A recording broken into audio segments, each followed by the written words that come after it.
नमो भगवते वासुदेवाय। ओम नमो भगवते वासुदेवाय। ओम नमो भगवते वासुदेवाय।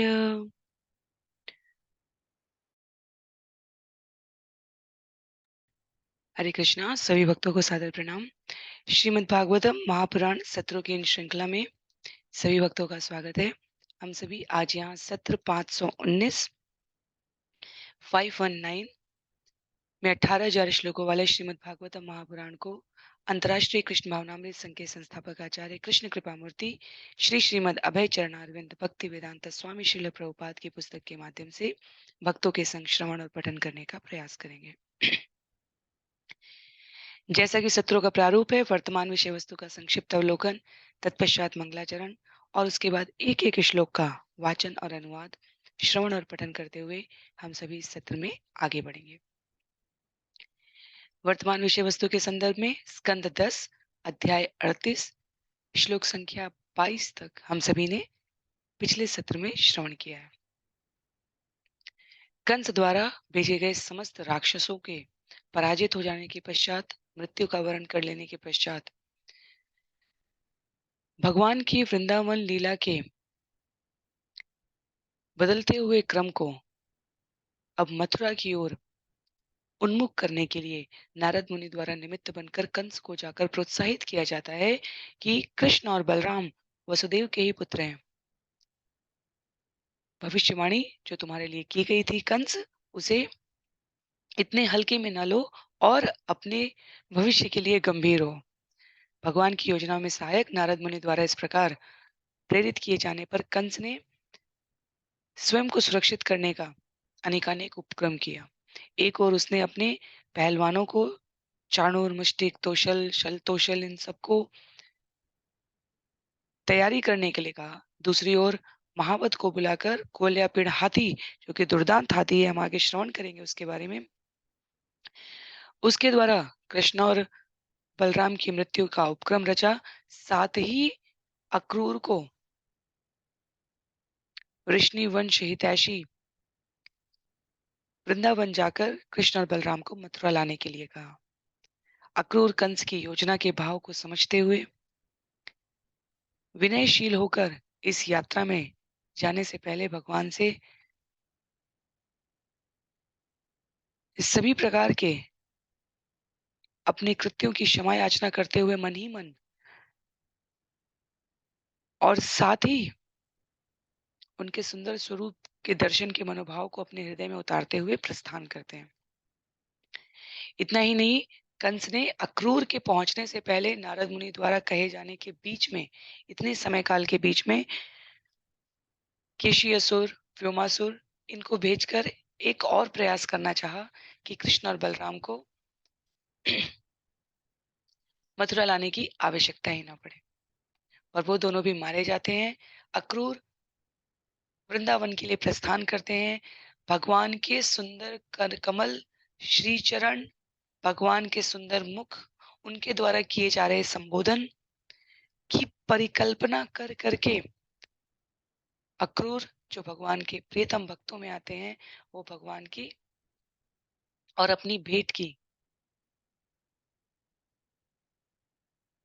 वृंदावन जाती हुई यात्रा में कल्पना कर रहे हैं। तो जो इस अध्याय के श्लोक है, मूल रूप से जिसका नाम है वृंदावन में अक्रूर का आगमन, वो अक्रूर भगवान के बारे में क्या सोच रहे हैं उनको व्यक्त करते हुए है। तो आरंभ करते हैं मंगलाचरण से और उसके बाद हम एक एक श्लोक का वाचन करेंगे।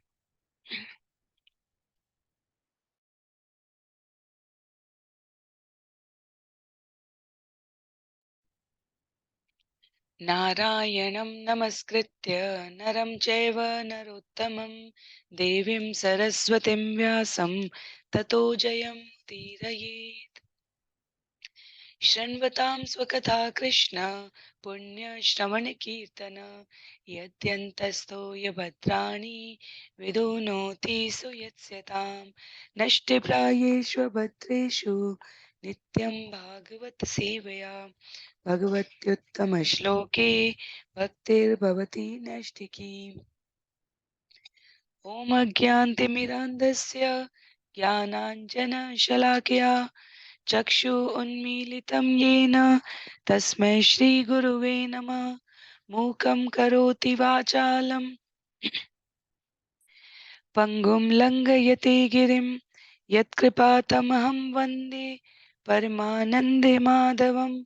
वाञ्छाकल्पतरुभ्यश्च कृपा सिन्धुभ्यैव च पतितानां पावनेभ्यो वैष्णवेभ्यो नमो नमः। जय श्री कृष्ण चैतन्य प्रभु नित्यानंद श्री अद्वैत गदाधर श्रीवासादि गौर भक्त वृंद। हरे कृष्णा कृष्ण कृष्ण हरे हरे, हरे राम राम राम हरे हरे। हरे कृष्णा कृष्ण कृष्ण हरे हरे, हरे राम राम राम हरे हरे। हरे कृष्णा कृष्ण कृष्ण हरे हरे, हरे राम राम राम हरे हरे। हरे कृष्णा। पुनः सभी भक्तों को सादर प्रणाम। श्रीमद् भागवतम महापुराण सत्रों की इन श्रृंखला में आज सत्र 518 में 519 में, क्षमा कीजिए, 519 में सभी भक्तों का पुनः स्वागत है। हम सभी स्कंद 10 अध्याय 38 श्लोक संख्या 22 से आगे बढ़ेंगे। न तस्य कश्चिदितसुयतमो न चाप्रियो द्वेष्य उपेक्ष एव वा तथापि भक्तान् भजते यथा तथा सुरद्रुमो यद्वतुपाश्रितोऽर्थदा। भगवान का न तो कोई अप्रिय न सर्वश्रेष्ठ मित्र है, न ही वे किसी को अवांछनीय, घृणित या उपेक्षणीय मानते हैं। साथ ही साथ अपने भक्तों से जिस भाव से पूजा करते हैं उसी तरह प्रेम का आदान प्रदान करते हैं। जिस तरह कल्प वृक्ष अपने पास आने वालों की इच्छाएं पूरी करते हैं। तो यहाँ पर अध्याय समाप्त, यहाँ पर हमने पिछला सत्र समाप्त किया था, जहाँ अक्रूर के मनोभाव रहे हैं कि भगवान परम हितैषी हैं सभी के। जब भगवान भगवत गीता अध्याय 9 श्लोक संख्या 29 में अपने मुख से कहते हैं, समोहम सर्वभूतेषु न मे द्वेष्योस्ति न प्रिय ये भजन्ति तु माम भक्त्या मयि ते तेषु चाप्यम। न मैं किसी से द्वेष करता हूँ, न मैं पक्षपात करता हूँ, सभी के लिए एक समान हूं मैं तो। पर जो मेरी भक्ति करता है विनत भाव से, वो मेरा मित्र है, वो मुझ में रहता है और मैं उसमें रहता हूँ। जैसे अम्बरीश महाराज के प्रसंग में दुर्वासा मुनि को कहा भगवान ने, यदि आप मुझसे क्षमा याचना करने आए हैं तो मेरे प्रिय मित्र भक्त अम्बरीश के पास जाएं, क्योंकि मैं उनके हृदय में स्थित हूँ। भक्तों पर विशेष कृपा करने वाले भगवान स्वाभाविक रूप से अन्य जीवों को उनके कर्म के फल के अनुपात में प्रकृति की व्यवस्था के अनुरूप परिणाम देते हैं। पर भगवान से भक्ति पूर्वक विनत भाव से भाव विनिमय करने वालों को उनकी अपेक्षा के अनुरूप परिणाम देते हैं। कहते हैं तो अक्रूर स्मरण कर रहे हैं कि भगवान कहने के लिए मैं कंस के द्वारा भेजा गया हूं।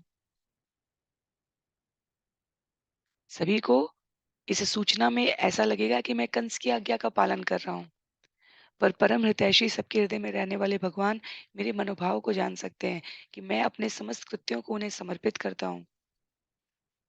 तो मेरे द्वारा किया जाने वाला ये प्रयोजन भी भगवान की इच्छा के निमित्त समझा जाए। अक्रूर कहते हैं अन्य व्रजवासी हो सकता है मुझसे कहें कि मैं कंस का सेवक बनकर आया हूँ यहाँ पर मैं वास्तव में भगवान का सेवक हूँ। मुझे भगवान की इच्छा की पूर्ति करने में रुचि है और मुझे परम विश्वास है कि मेरे इस भाव के अनुपात में ही जैसी मेरी ये इच्छा है और भाव है, भगवान भी उसी क्रम में मुझसे विनिमय करेंगे। वो मेरे इन मनोभावों को समझेंगे। तो भक्त को ये चिंता नहीं है कि जगत उनके द्वारा किए गए कृत्यों को किस रूप में लेता है। भक्त की चिंता है कि भगवान मुझे क्या समझते हैं? भगवान की दृष्टि में मैं उनके अनुगामी के रूप में, उनकी आज्ञा पालन करने के रूप में कितना अधिक तत्पर हूँ।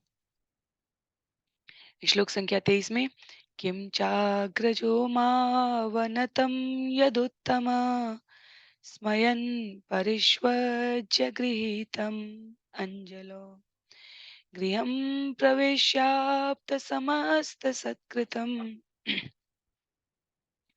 संप्रक्ष्यते कंसकृतं स्वबंधुषु। और जब मैं अपना सिर झुकाए खड़ा होऊंगा तब कृष्ण के बड़े भाई यदुश्रेष्ठ बलराम मेरे जुड़े हुए हाथों को थाम लेंगे और फिर मेरा आलिंगन करके वे मुझे अपने घर ले जाएंगे।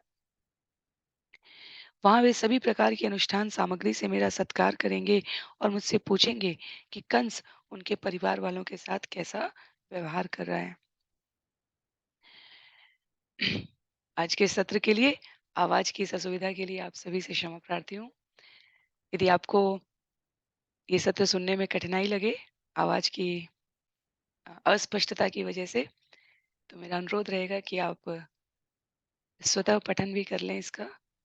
और कोई बाध्यता नहीं है सत्र सुनने की।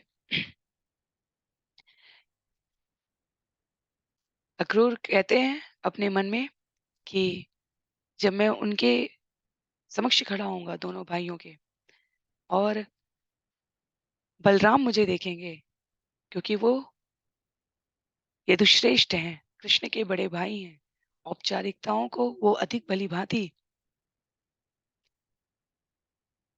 समझने में, व्यवहार करने में, सतर्कता पूर्वक ध्यान रखने में किसी भी स्तर पर कृष्ण से कमतर नहीं होंगे। तो मुझे अपना सूर्योदय हितैषी समझकर मेरे हाथों को थाम लेंगे और आलिंगन करके मुझे अपने घर ले जाएंगे, क्योंकि उन्हें इन औपचारिकताओं का ध्यान है। तो संभव है कि आयु में कृष्ण और बलराम की अपेक्षा ज्येष्ठ होने के कारण वे मुझे समुचित आदर सत्कार देंगे और परिवारिक जनों के बारे में पूछेंगे। जीव जब तक भगवान के साथ किसी न किसी प्रकार का संबंध स्थापित नहीं करता, चाहे शांत रस में, चाहे माधुर्य में, चाहे वात्सल्य में, चाहे सखा रस में, चाहे दास्य में, तब तक सेवा की, भगवान के श्री चरणों में निवेदित करने की प्रवृत्ति स्पष्ट नहीं हो पाती, क्योंकि हम सभी शरीरधारी जीव हैं। तो हम भगवान को किसी न किसी रूप से, संबंध से, आकार से, प्रकार से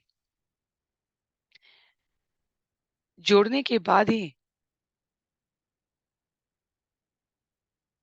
जो सात्विक अनुराग के भाव होते हैं, भले ही भौतिक जगत में उनका विकृत प्रतिबिंब है, स्नेह का, संबंध का, पर भक्त के रूप में वो शुद्ध सत्व तरीके से व्यक्त होता है। तो यहाँ पर अक्रूर की कल्पना कुछ ऐसी ही है कि कृष्ण भक्तवत्सल हैं, बलराम राजसिक वातावरण की औपचारिकताओं के अनुरूप मुझे निश्चित ही समुचित आदर देते हुए परिवार की कुशल क्षेम, दूसरे शब्दों में कंस कैसे व्यवहार कर रहा है, इन सब के बारे में अवश्य जानकारी प्राप्त करना चाहेंगे। अक्रूर के मनोभावों के बारे में बताते हुए सुखदेव गोस्वामी कहते हैं, श्री शुक उवाच इति संचिन्तयन् कृष्णं स्वफल्कतनयोध्वनि रथेन गोकुलं प्राप्त सूर्यश्चास्तगिरिं नृप।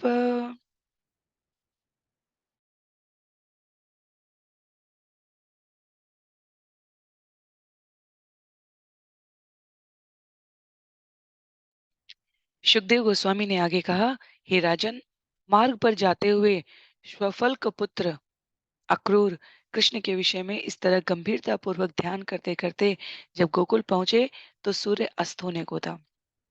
भक्त अपने जीवन भर जब भगवान के श्री चरणों का ध्यान करता है, चिंतन करता है, उनके द्वारा प्रदान की गई शिक्षाओं के अनुरूप व्यवहार करता है, तब जीवन के अस्तांचल में भी उसे भगवत प्राप्ति निश्चित रूप से होगी, इसमें कोई संशय नहीं है। दिन अस्तांचल को आ गया और गंभीरता पूर्वक ध्यान करते करते जब अक्रूर गोकुल की सीमा पर पहुंच रहे हैं, तब उनका हृदय अतीव शांति और तृप्ति से परिपूर्ण है। श्री श्रीधर स्वामी की टीका है यहाँ पर कि अक्रूर भगवान के भाव में इतने निमग्न है कि उन्हें पता नहीं है कि रास्ता किधर को है। वो तो रथ में सवार होकर कृष्ण के चिंतन में निकले हैं और येन केन प्रकारेण फिर भी वो रथ पर चढ़कर गोकुल पहुंच गए। हम सामान्य जीवों के लिए इसमें बहुत बड़ा ज्ञान, संदेश, उपदेश, मार्गदर्शन छिपा है। वो क्या है? जब हम इस जीवन में भविष्य कैसा है, इस अनजाने पक्ष को जानते हुए भी भगवान के श्री चरणों का ध्यान रखते हुए आगे बढ़ते हैं, तो संभव है कि हमें मार्ग ना ज्ञात हो। संभव है कि हम इससे अभिज्ञ हों कि क्या कठिनाइयाँ होंगी। संभव है इससे हम अभिज्ञ हों कि किन संसाधनों की आवश्यकता है, क्या हमारे पास वो है अथवा नहीं है। पर यदि हम भगवान के श्री चरणों को थाम कर इस जगत में जीवन में आगे बढ़ते रहें, तो कैसी भी कठिनाई हो, जैसे अक्रूर जीवन के अस्तांचल दिन के अस्तांचल में गोकुल पहुंच ही गए, वैसे ही हम अपने इस मनुष्य जीवन के समाप्त होने से पूर्व भगवान के साथ अपने संबंधों की स्वीकार्यता को धारण किए हुए उनके परम पद की प्राप्ति कर ही लेंगे, इसमें कोई संशय नहीं है। बहुत सुंदर भाव है ये सुखदेव गोस्वामी के, जो महात्मा अक्रूर के माध्यम से सामान्य जनमानस को ये कथा श्रवण करते हुए बता रहे हैं। श्लोक संख्या 25 में कहते हैं, पदानि तस्याखिललोकपाल किरीटजुष्टामलपादरेणु ददर्श गोष्ठे क्षितिकौतुकानि विलक्षितान्यब्जयवाङ्कुशाद्ये। चरागाह में अक्रूर ने उन पैरों के चिन्ह देखे जिनकी शुद्ध धूल को समस्त ब्रह्मांडों के लोकपाल अपने मुकुटों में धारण करते हैं। भगवान के वे चरण चिन्ह जो कमल, वांकुर तथा अंकुश जैसे चिन्हों से पहचाने जा सकते थे, पृथ्वी की शोभा को बढ़ा रहे थे। तो जब अस्तांचल का समय है, ब्रज की सीमा में प्रवेश करते ही अक्रूर को भगवान के श्री चरण दिखने लगे।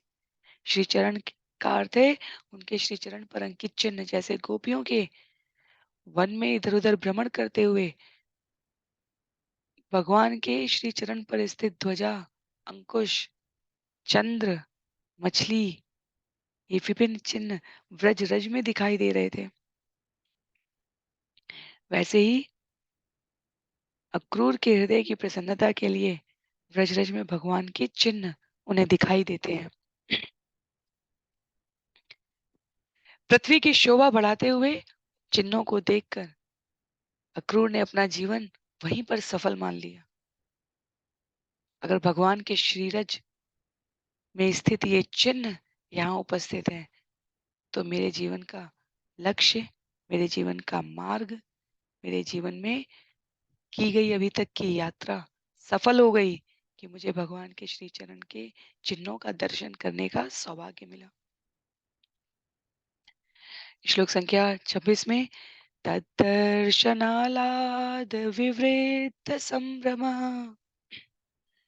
प्रेम्णोर्ध्वरोमा अश्रुकलाकुलेक्षण रथात् अवस्कन्द्य सचेष्वचेष्टत प्रभो अमुनीन्द्रिरजांसि अहो इति। भगवान के चरण चिन्हों को देखने से उत्पन्न आनंद से अधिकाधिक विवल होने से शुद्ध प्रेम के कारण अक्रूर के शरीर के रोंगटे खड़े हो गए और आंखें आंसुओं से भर गई। वे अपने रथ से नीचे कूद पड़े और उन चरण चिन्हों पर यह चीख कर लौटने लगे, ओह, यह तो मेरे प्रभु के चरणों की धूल है। इस जीवन की सार्थकता है यदि जीवन के प्रत्येक क्षण में भगवान के श्री चरणों का ध्यान करते हुए हम अपने कर्तव्य पर निर्दिष्ट रहें, भगवान के द्वारा प्रेरित ज्ञान से, मार्गदर्शन से अपने जीवन के उत्तरदायित्वों का वहन करते रहें और इस जीवन का पटाक्षेप होने से पूर्ण भगवान के श्री चरणों को प्राप्त करने का संकेत प्राप्त हो जाए। ये जीवन की इससे बड़ी कोई सिद्धि नहीं है, इससे बड़ी कोई सफलता नहीं है।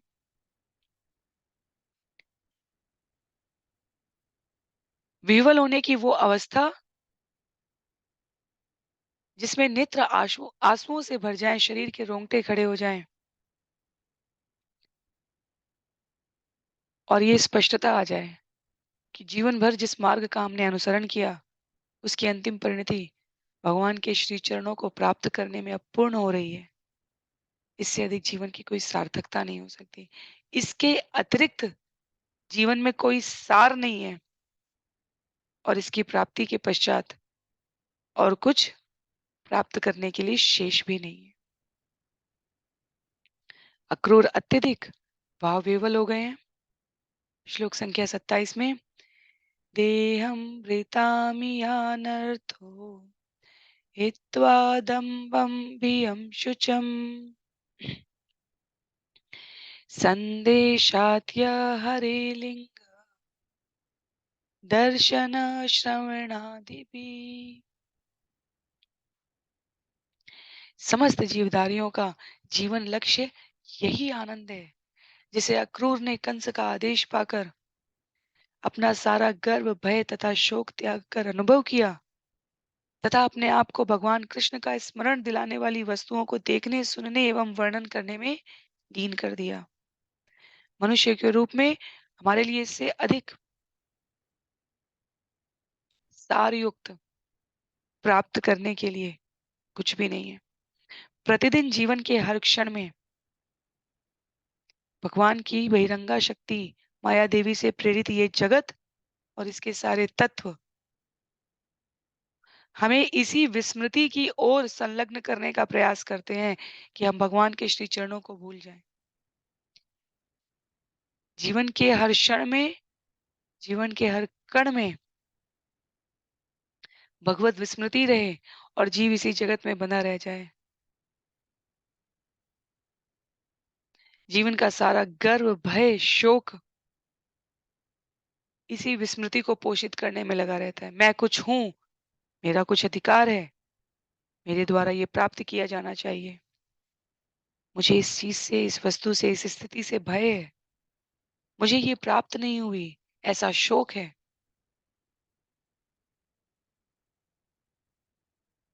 सुखदेव गोस्वामी कहते हैं अक्रूर के रूप में जीवन लक्ष्य का परम आनंद इन प्रकार के द्वंद्वों से मुक्त होने में शब्दों में कहना अत्यधिक आसान है, व्यवहार में पालन करना बहुत कठिन है और परिणाम के रूप में जो हमें प्राप्त हो उसको पचा ले जाना ये दुस्साध्य है। यदि ये इतना ही आसान होता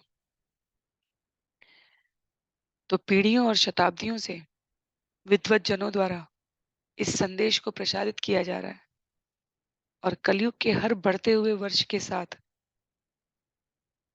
आसपास के लोगों की उद्विग्नता, असंतोष, भय, प्रतिस्पर्धा, द्वेष, अहंकार इसमें वृद्धि न हो रही होती। तो कहने का आशय यहाँ पर यह है कि शास्त्रों में वर्णित ये जीवन का परम लक्ष्य और आनंद जो अक्रूर के माध्यम से यहाँ सुखदेव गोस्वामी बता रहे हैं कि यही जीवन का लक्ष्य है कि हम गर्व, भय, शोक को त्याग कर जो वस्तु, जो स्थिति जो संसाधन भगवान की लीला को श्रवण करने में, भगवान के बारे में स्मरण करने में सहायता करें, उनको पालन करें। यदि ये इतना ही आसान होता, जितने आसानी से यहाँ हम श्रवण कर रहे हैं,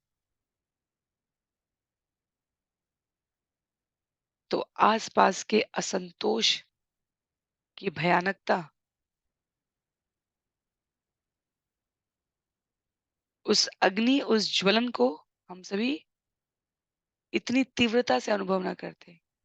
इसका अर्थ है कि अपने आप को इस भाव में प्रबुद्ध करने में कई बार जीवों का पूरा जीवन चला जाता है और उसके बाद भी इसकी प्राप्ति नहीं होती। इस द्वेष, अहंकार, गर्व से, भय से मुक्त भाव की भगवान मेरे हैं और मैं भगवान का हूँ, इस पंक्ति को व्यवहार में धारण करने में, प्रयास करने में कई बार एक पूरा जीवन पर्याप्त नहीं है, कई बार कई जीवन पर्याप्त नहीं है। पर जिस क्षण इसको प्राप्त करने के लिए हम सभी प्रयासरत हो जाएं,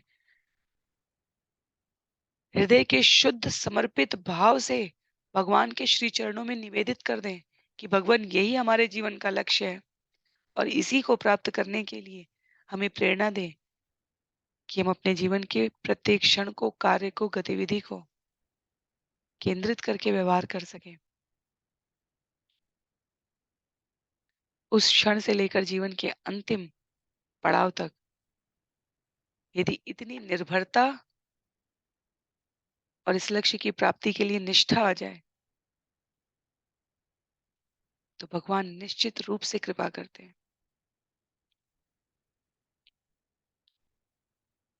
श्री विश्वनाथ चक्रवर्ती ठाकुर की टीका को उल्लेख करते हुए यहाँ पर लिखा गया है कि अक्रूर ने कृष्ण के प्रति मुक्त भाव से अपना प्रेम और सम्मान दिखलाया।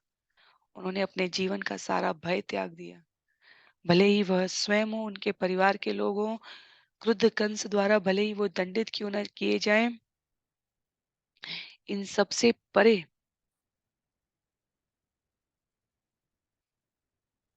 अक्रूर ब्रजवासियों के भाग्य की सराहना करते हैं, उनकी पूजा करते हैं, भगवान के श्री चरण के चिन्हों की धूल में लौटने लग जाते हैं, अपने जीवन की सार्थकता के इस क्षण को पूरी तरह जी जाते हैं। आगे श्लोक संख्या 28 से लेकर 33 तक सुखदेव गोस्वामी कहते हैं, ददर्श ददर्श कृष्णं रामं च व्रजे गोदोहनं गतो पीतनीलाम्बरधरो शरदम्बुरवीक्षणो किशोरो श्यामलश्वेतो श्रीनिकेतो बृहद्भुजो सुमुखो सुन्दरवरो बलद्विरदविक्रमो ध्वजव्रजाङ्कुशाम्भोजे चिह्निते अङ्गग्रिभिर्व्रजम् शोभयन्तो महात्मानो सानुक्रोशस्मिते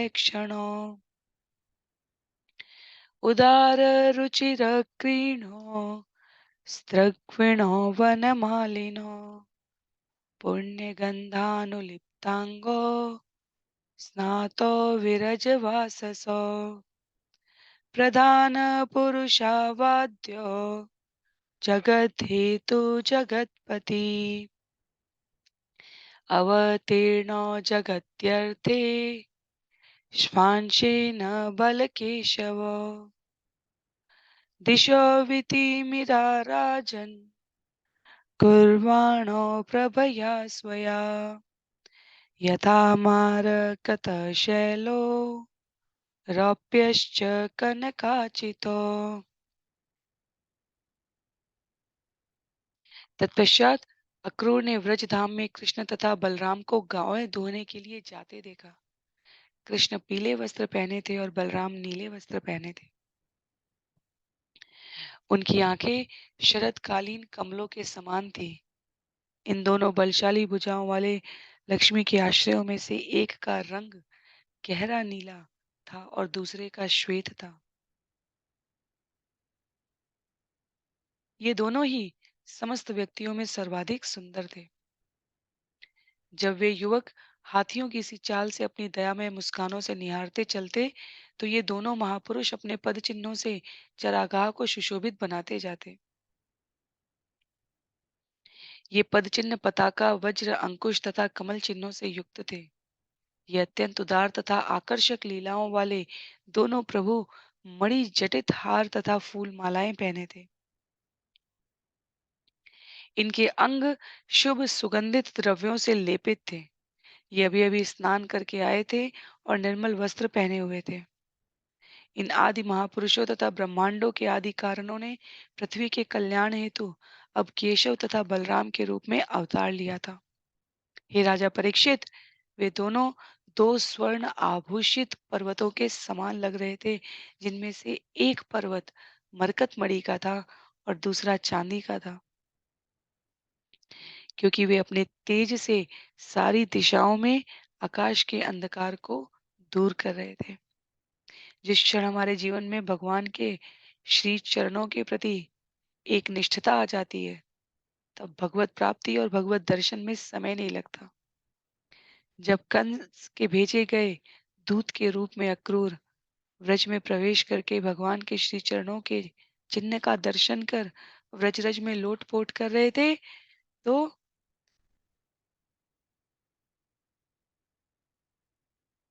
ओम अज्ञानतिमिरान्धस्य ज्ञानांजन शलाकया चर्म चक्षु में उस व्रज रज के स्पर्श से वो स्पष्टता आ गई, वो दिव्यता आ गई कि सामने भगवान और बलराम स्वरूप विस्तार दोनों के दर्शन तत्क्षण ही हो गए। और दर्शन भी ऐसे कि सामान्य मनुष्य की तरह गौओं को धोने के लिए जाते हुए कृष्ण और बलराम के अक्रूर ने देखा। भगवान की आंखें, भगवान की भुजाओं, उनके शरीर के लावण्य और आकर्षण के संग उनके वस्त्रों की आभूषणों की सुंदरता, जो भगवान के शरीर में धारण किए जाने से बहुगुणित रूप से दैदीप्यमान हो रहे थे,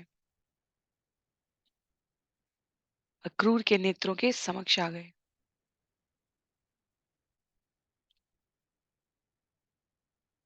इस ब्रह्मांड के महापुरुष के रूप में, आदि कारण के रूप में पृथ्वी के कल्याण हेतु अवतार लेने वाले, योजना के तहत आने वाले भगवान अक्रूर को यूं ही सामने से सुलभ हो गए।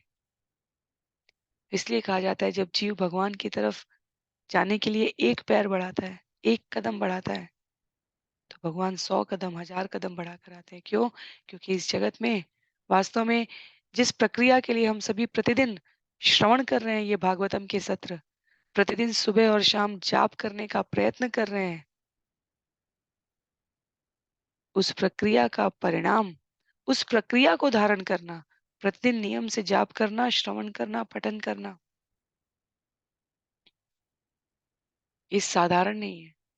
और जो ऐसा करने के लिए एक कदम बढ़ाता है, भगवान उसकी योजना में सहायता करने के लिए 100 कदम, 1000 कदम आगे बढ़कर उसे सहयोग करते हैं। श्लोक संख्या 34 में कहते हैं,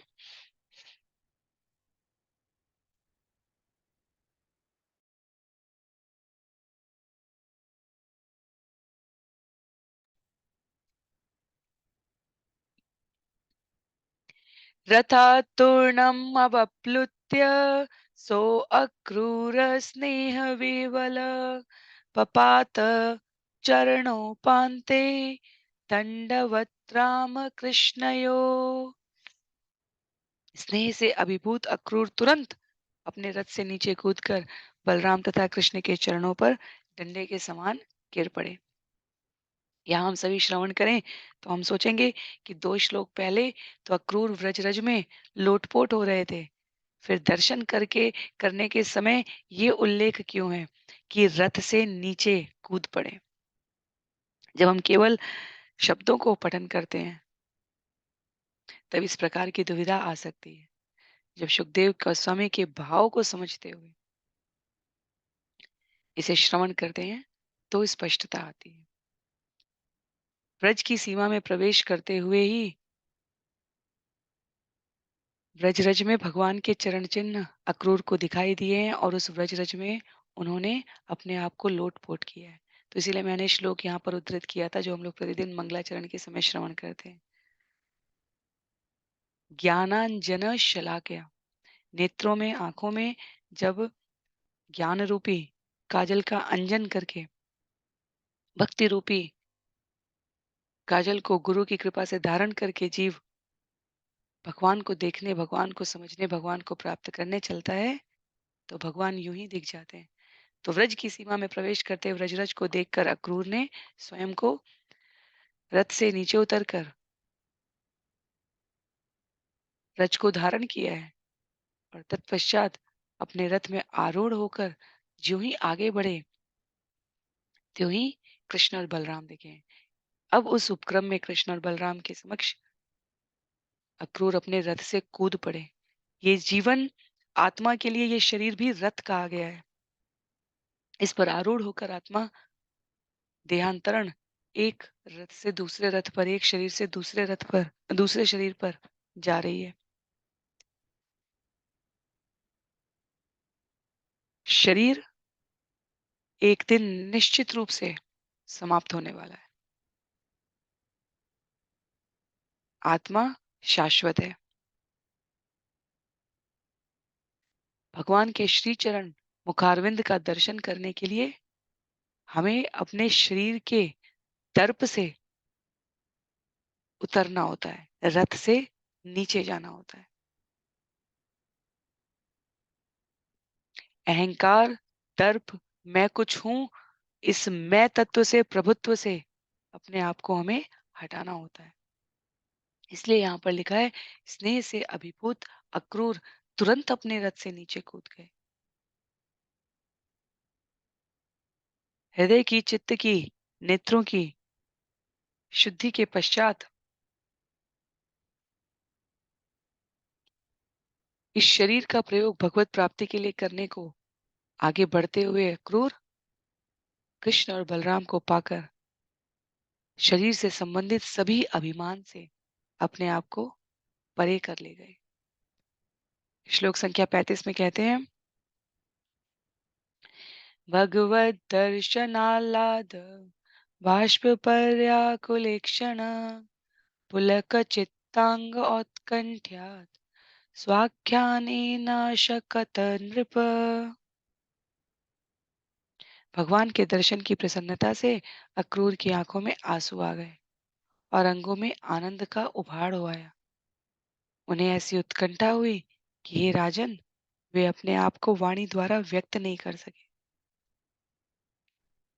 अत्यधिक आकुल व्याकुल अवस्था में सामान्य जगत में जीवन में व्यवहार के समय भी हमारी वाणी अवरुद्ध हो जाती है। अतीव प्रसन्नता और अतीव दुख के अवसर पर कई बार शब्द, वाणी जीव का साथ नहीं दे पाते। अवरुद्ध वाणी का ये लक्षण तब सार्थक है जब वो भगवान की प्राप्ति से विह्वल कंठ में बंध चुका हो।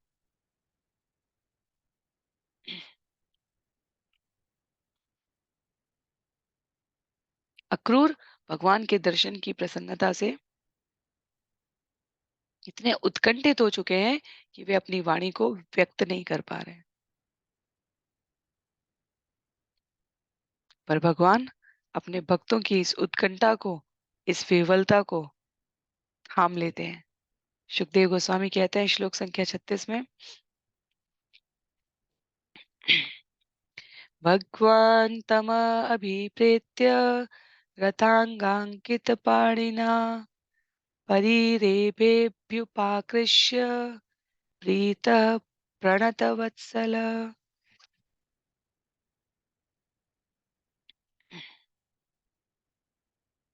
अक्रूर को पहचान कर भगवान कृष्ण ने उन्हें रथ के चक्र से अंकित अपने हाथ से अपने निकट खींचा और तब उनका आलिंगन किया।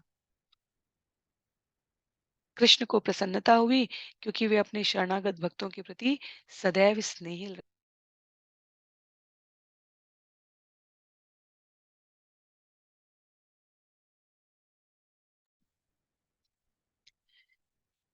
सुखदेव गोस्वामी कहते हैं यहाँ पर कि भगवान परम सामर्थ्यशाली हैं। इस जगत का सारा सामर्थ्य उनसे उद्भूत होता है। अपने भावों के द्वंद्वों के साथ आते हुए अक्रूर को संशय मुक्त कर देते हैं भगवान। अपने हाथ जिसमें चक्र का चिन्ह है उसके द्वारा रथ से अपने निकट खींचते हुए रथ के समीप खड़े हैं अक्रूर, और वहां से उन्हें अपने निकट खींचते हुए आलिंगन करते हुए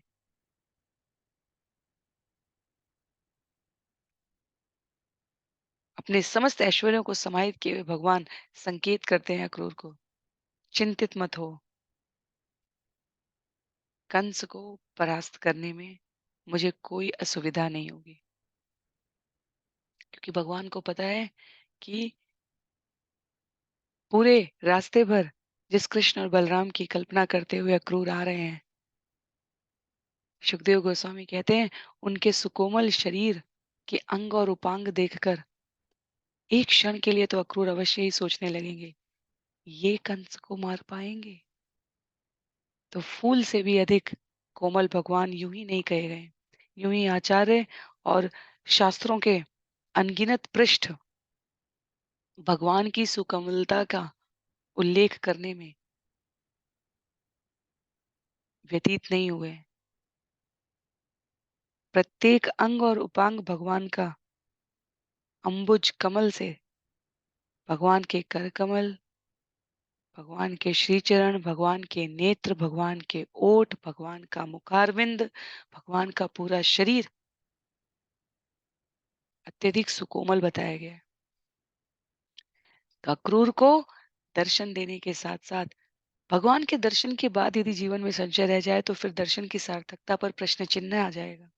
इसलिए एक संकेत मात्र से, जिस हाथ से भगवान ने आलिंगन करने के लिए अक्रूर को अपनी ओर खींचा है, उसमें स्थित चरण चक्र के चिन्ह को सांकेतिक भाषा में ये समझाने के लिए दृश्यमान किया कि अब किसी भी प्रकार के जीवन में दुविधा मत रखिए, कंस का नाश निश्चित है। श्लोक संख्या 37 और 38 में सुखदेव गोस्वामी कहते हैं, संकर्षणश्च प्रणतम् उपगूह्य महामना गृहीत्वा पाणिना पाणि अनयत्सानुजो गृहम् पृष्ट्वाथ स्वागतं तस्मै निवेद्य च वरासनम् प्रक्षाल्य विधिवत् पादौ मधुपर्क अर्हणमाहरत्। जब अक्रूर अपना सिर झुकाए खड़े थे तो भगवान संकर्षण बलराम ने उनके जुड़े हुए हाथ पकड़ लिए और तब वे कृष्ण सहित उन्हें अपने घर ले गए। अक्रूर से यह पूछने के बाद कि उनकी यात्रा सुखद तो रही, बलराम ने उन्हें बैठने के लिए श्रेष्ठ आसन दिया, शास्त्रोचित विधि से उनके पांव पखारे और आदर पूर्वक मधु मिश्रित दूध दिया। कहाँ तो अक्रूर कल्पना कर रहे थे, मैं ऐसे चरणों में प्रणाम करूंगा, भगवान ऐसे कर कमल से मुझे मेरे मस्तक को स्पर्श करेंगे, बलराम मेरे हाथ पकड़कर मेरा आलिंगन करेंगे। और कहाँ तो वो अब वास्तविकता में परिणत हो गया। इसीलिए जीवन की समस्त इच्छाएं, समस्त कल्पनाएं, समस्त मनोभाव भगवान के इर्द गिर्द ही होने चाहिए, भगवान को केंद्र में रखकर होने चाहिए। जो कुछ भी इस जीवन में भगवत तत्व से संबद्ध करके किया जाता है, केवल और केवल उसी की सार्थकता है।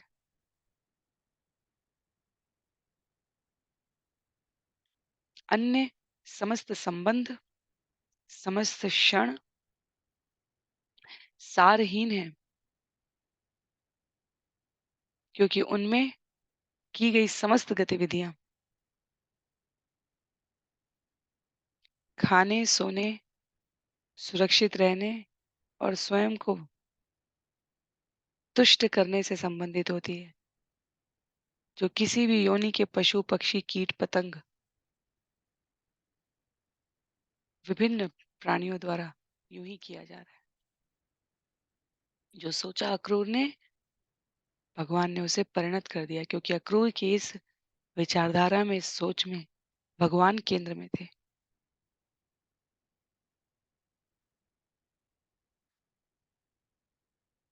बलराम ने उन्हें बैठने के लिए सुंदर आसन दिया है, उनके पांव पखारे हैं, आदर पूर्वक उन्हें मधु मिश्रित दुग्ध दिया है।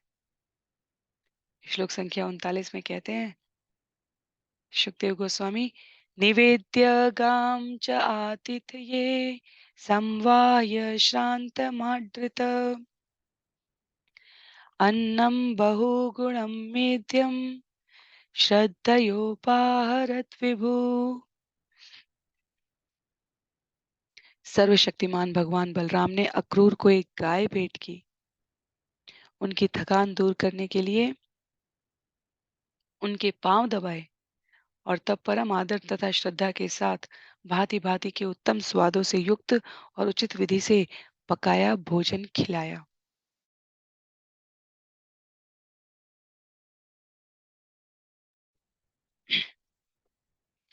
इतना बारीक और महीन है भागवतम कि देश काल तिथि की गणना और उसके अनुसार किए गए स्वागत के बारे में यहाँ उल्लेख करते हैं सुखदेव गोस्वामी। विश्वनाथ चक्रवर्ती ठाकुर के अनुसार अक्रूर कृष्ण तथा बलराम के घर द्वादशी के दिन गए और उस दिन रात में उपवास नहीं तोड़ना चाहिए, किंतु अक्रूर ने इस शिष्टाचार को छोड़ दिया क्योंकि वे भगवान के घर का भोजन पाने के लिए उत्सुक थे। तो भगवान को एकादशी नहीं करनी होती है, एकादशी हम सबके लिए होती है। भगवान के श्री चरणों के प्रति हम अपनी प्रतिबद्धता प्रस्तुत कर सकें, इसके लिए एकादशी होती है।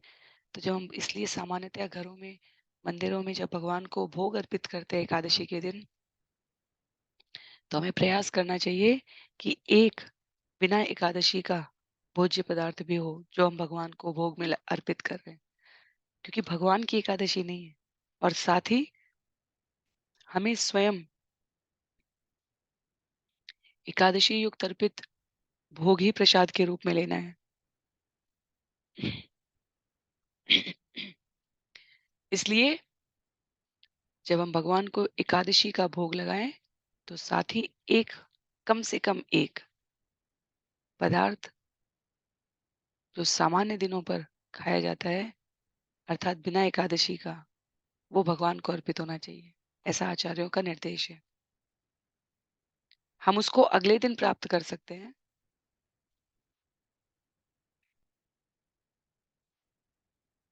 इसमें कोई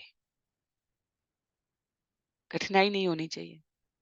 पर यहाँ पर सुखदेव गोस्वामी द्वारा ये संकेत किया जा रहा है कि एकादशी भगवान के लिए नहीं थी। और जब भगवान कहें कि एकादशी को प्रसाद पाना है, तब भक्त को बिना हट का अपना नियम भी नहीं दिखाना चाहिए। क्यों? क्योंकि एकादशी के द्वारा उद्देश्य क्या है? कई बार हम कार्य करने में इतने निमग्न हो जाते हैं कि हम उस कार्य का उद्देश्य ही भूल जाते हैं। एकादशी का लक्ष्य भगवान की भक्ति प्राप्त करना है और सामने भगवान कह रहे हैं कि प्रसाद लो। तो यहाँ अक्रूर के उदाहरण से पता चलता है कि अक्रूर इस शिष्टाचार को छोड़कर कृष्ण तथा बलराम के द्वारा दिए गए उत्तम स्वादों से युक्त उचित विधि से बनाया गया भोजन ग्रहण करते हैं। जैसे सामान्यतः जिनका अनुभव है, मैंने भी उनसे श्रवण किया है कि जगन्नाथपुरी में एकादशी के दिन भी यदि जगन्नाथ जी का प्रसाद प्राप्त होता है तो भक्त उसे स्वीकार करते हैं, क्योंकि एकादशी का लक्ष्य भगवान को प्राप्त करना है और जगन्नाथपुरी में उपस्थित भक्तों के लिए जो निर्देश है उसके अनुसार उनको भगवत प्राप्ति हो गई है। आगे कहते हैं श्लोक संख्या 40 में, तस्मै भुक्तवते प्रीत्या राम परम धर्मवेद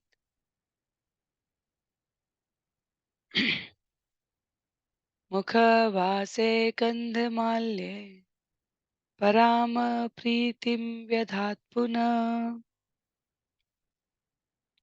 जब अक्रूर भरपेट खा चुके तो धार्मिक कर्तव्यों के परम ज्ञाता भगवान बलराम ने उन्हें मुख को मीठा करने वाले सुगंधित द्रव्य दिए और साथ ही सुगंधियां तथा फूल मालाएं भेंट की। इस प्रकार अक्रूर ने एक बार फिर परम आनंद प्राप्त किया। इसीलिए जो वैकुंठ में प्रवेश करने वाले जीवात्माएं हैं, आध्यात्मिक जगत में जो प्रवेश करती हैं, जो सतत भगवान का स्मरण करते हैं जीवन भर, उनको देवदूत आलिंगन करके आगे बढ़ के भगवान के धाम में प्रवेश कराते हैं और उसके पश्चात वहां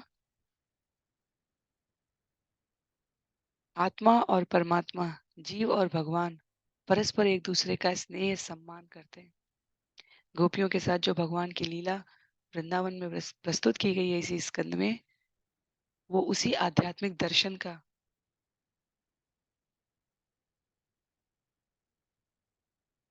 अत्यधिक रम्य दृष्टिगोचर करने वाला दृश्य उत्पन्न करती है, जहाँ भक्त सदैव भगवान के संरक्षण में है, भगवान भक्त का सम्मान कर रहे हैं।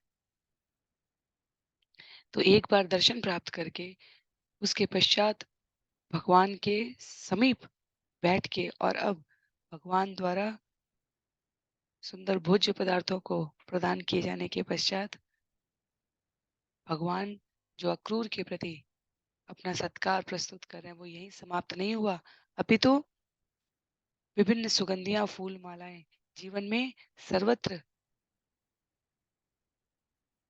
सब कुछ मनोहारी व्याप्त हो जाता है यदि भगवान के श्री चरणों में किया गया ध्यान भगवान द्वारा स्वीकृत कर लिया जाए। अंतिम कुछ श्लोक है इस अध्याय के। श्लोक संख्या 41 में कहते हैं,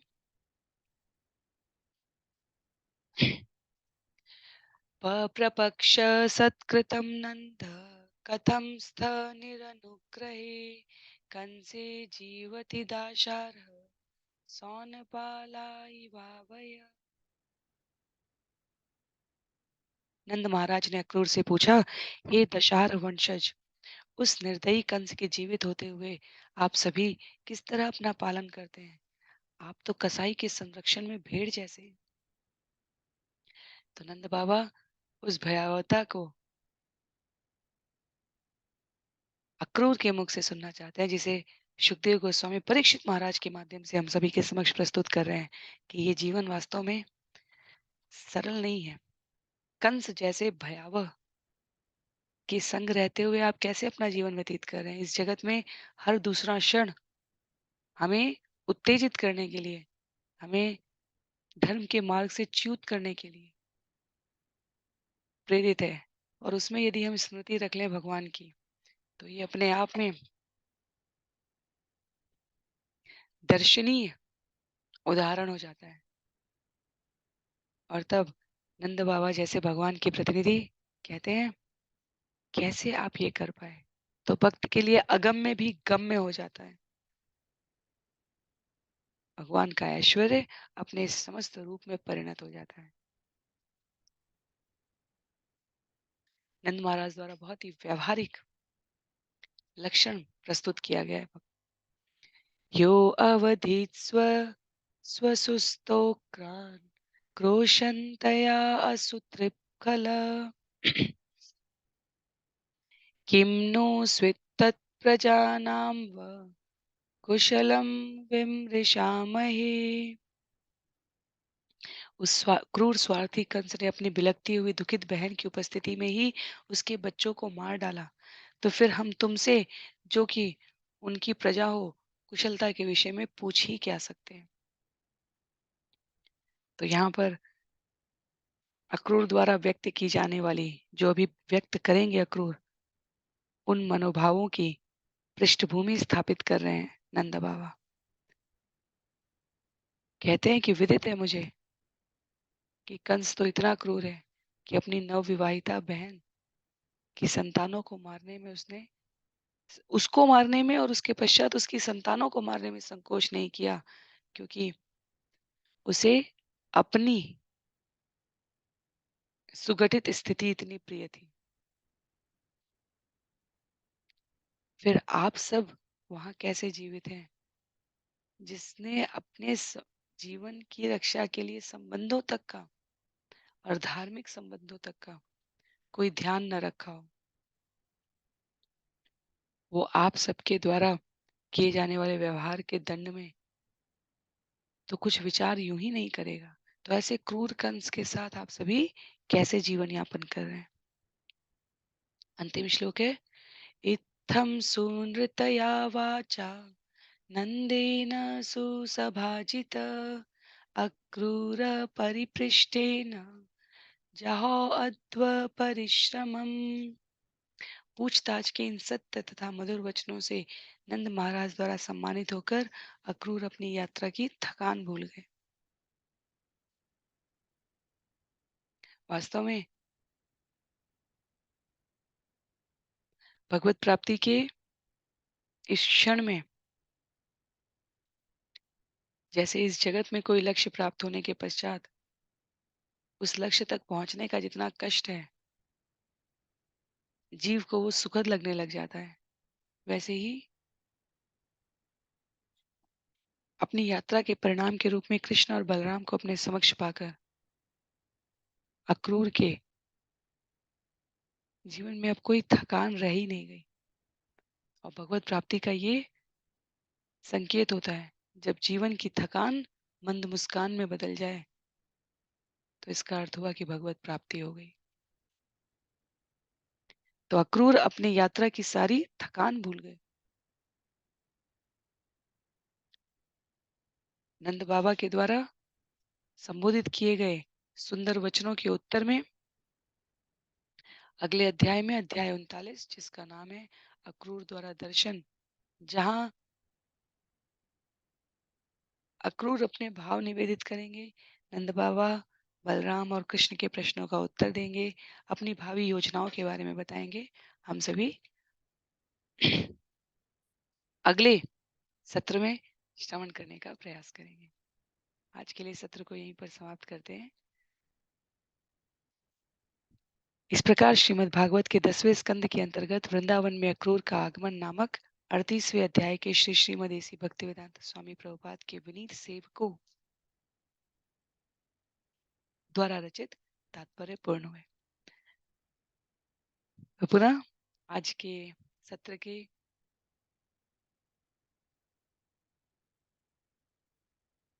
जो कठिनाई है, जो सुविधा है आवाज के रूप में, उसके लिए आप सभी से क्षमा है, पर प्रयास करिए। सरल विषय है यहाँ पर, जो सत्र में हमने अभी चर्चा की उसको संकेत लेकर भी आप अपनी सुविधा के अनुसार पुस्तक से पठन करने का प्रयास अवश्य कर सकते हैं। श्रील प्रभुपाद की जय, श्रील गुरुदेव की जय, अनंत कोटि वैष्णव वृंद की जय, श्रीमद् भागवतम महापुराण की जय। हरे कृष्ण।